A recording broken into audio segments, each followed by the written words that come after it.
বিটিআরসির কাছে বেতার তরঙ্গ চেয়ে আবেদন বিএনপির। বাংলাদেশ টেলিযোগাযোগ নিয়ন্ত্রণ কমিশনারের কাছে বেতার তরঙ্গ বরাদ্দ চেয়ে আবেদন জানিয়েছেন বিএনপি। খালেদা জিয়ার ব্যক্তিগত সহকারী এভিএম আব্দুস সাত্তার বলেছেন, খালেদা জিয়ার নিরাপত্তার জন্য সরকারের কাছে তরঙ্গ বরাদ্দ চেয়ে আবেদন করা হয়েছে, তবে এখনো অনুমতির বিষয়ে কোনো কিছুই জানানো হয়নি। আবেদনের চিঠি থেকে জানা যায়, খালেদা জিয়ার নিরাপত্তা বাড়তে বেতারঙ্গর যন্ত্র আমদানি করতে বিআরটিসির কাছে অনুমোদন চাই। এসব যন্ত্রপাতি ব্যবহার করে তরঙ্গের বরাদ্দ চাই। সেই প্রেক্ষাপটে বিটিআরসি স্পেকট্রাম বিষয়টি বিশদ আলোচনা শেষে রাজনৈতিক দলকে তরঙ্গ বরাদ্দ দেওয়ার নিয়ম না থাকায় নাকচ করে দেয়। তবে খালেদা জিয়ার নিরাপত্তায় নিয়োজিত কোনো প্রতিষ্ঠা থাকলে তাদের অনুকূল তরঙ্গ বরাদ্দ দেওয়ার বিষয়ে ইতিবাচক অবস্থা প্রকাশ করে। বৈষম্য বিরোধীদের উপর অতর্কিত হামলা, আইসিইউতে 2 শিক্ষার্থী।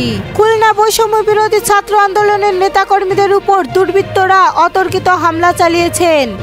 বৃহস্পতিবার বিকেল 3টার দিকে শিববাড়ির মোড়ে জিয়া হলের সামনে এই হামলার ঘটনা ঘটে। এতে 8 জন আহত হয়, যাদের মধ্যে 2 জন অবস্থা আশঙ্কাজনক। আহতদের মধ্যে সিটি কলেজের শিক্ষার্থী সাদিয়া এবং পায়োনিয়ার মহিলা কলেজের শিক্ষার্থী পিয়াকে খুলনা মেডিকেল কলেজে হাসপাতালের আইসিইউতে ভর্তি করা হয়েছে। বৈষম্য বিরোধী ছাত্র আন্দোলনের সমন্বয়ক সাজিদুল ইসলাম বাপ্পি জানান, বিকেলে জিয়া হল এলাকা থেকে বের হওয়ার সময় এক দুর্বৃত্ত তাদের উপর হামলা চালায়।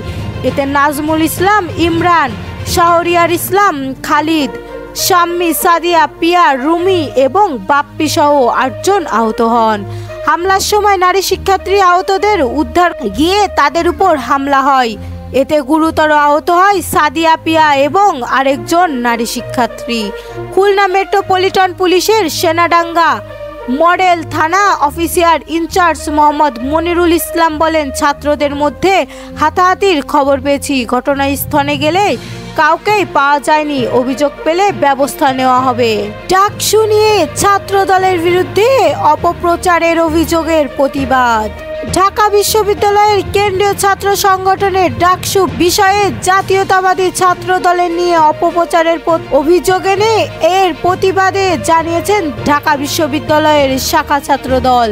বিবৃতিতে বলা হয়, ঢাকা বিশ্ববিদ্যালয়ের সিন্ডিকেট সভাকে কেন্দ্র করে ফ্যাসিবাদী আওয়ামী লীগের সমর্থিত সিন্ডিকেট সদস্যদের অংশগ্রহণ নিয়ে সাধারণ শিক্ষার্থীরা স্বস্ফূর্তভাবে প্রতিবাদ জানানোর পর থেকেই বাংলাদেশের জাতীয়তাবাদী ছাত্র দলের বিরুদ্ধে ভিন্নতা হচ্ছে।